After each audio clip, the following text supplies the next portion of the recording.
under Article 51 of the UN Charter. Our response have complied fully with international law, including humanitarian law. We have taken all necessary precautions to protect civilians. Iran will continue to exercise this right as long as the Security Council fails to discharge its primary responsibility under the Charter and until the Israeli aggression is fully and unequivocally terminated.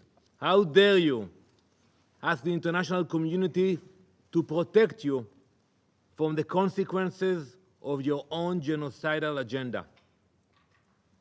Have you no shame? For years, your supreme leader, Ayatollah Khamenei, has publicly and repeatedly called for the destruction of Israel and the United States. Israel acted as a last resort. This was the final window of opportunity to prevent Iran from acquiring nuclear weapons. We will not stop. Not until Iran's nuclear threat is dismantled. Not until its war machine is disarmed. Not until our people and yours are safe. That Israeli thought that they can be win, for example, in 2 or 3 days. But now you see that the control is with Iran. And in every attack to Iran, there will be some missiles to Israel against. And as I know, Iran announced that until this attack has continued, the missiles will continue. What about President Trump? President Trump says he wants to give diplomacy a chance. What diplomacy do you think can happen now? The United States President Trump can easily stop the war by only one telephone to Israel. But I don't know why he didn't do that. We believe to all part of diplomacy. So I think if Mr. Trump ordered to Netanyahu to stop the attack, the diplomacy can be started again easily. Do you think Iran is willing to speak directly to the Trump administration now? Directly or indirectly is not important. The important is that Iran believe to civilian dialogue. The US has talked about using a gigantic bomb called a bunker buster against the installation in Fordo.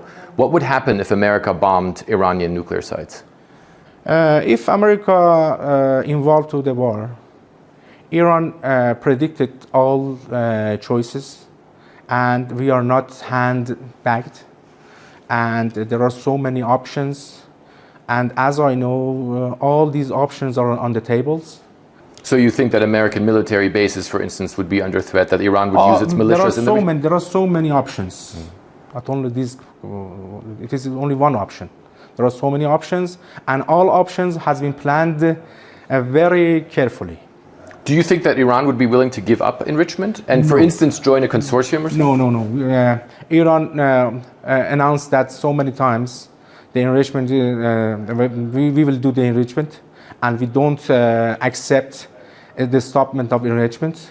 Maybe the enrichment can be lower, but we don't stop it anymore. To protest against Israel's strikes against Iran, but also against the policies of the Trump administration as well. Many of them were chanting death to America, were chanting death to Israel.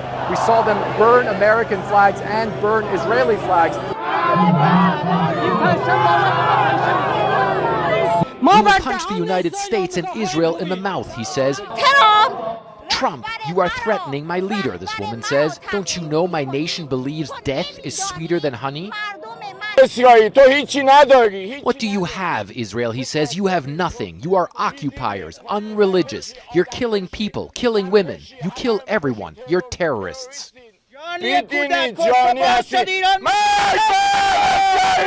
So you can see that anger here being voiced by many of the folks who are walking here in this protest, whereas the Iranian government has said that as long as the Israelis continue their bombing campaign of sites here in Iran, there will be Iranian missiles flying towards Israeli territory. They're calling on President Trump to try and end this direct confrontation. Otherwise, they say, there could be a direct military confrontation between Iran and the United States. The Iranians say it's not something they want, but they also say it's something that they're ready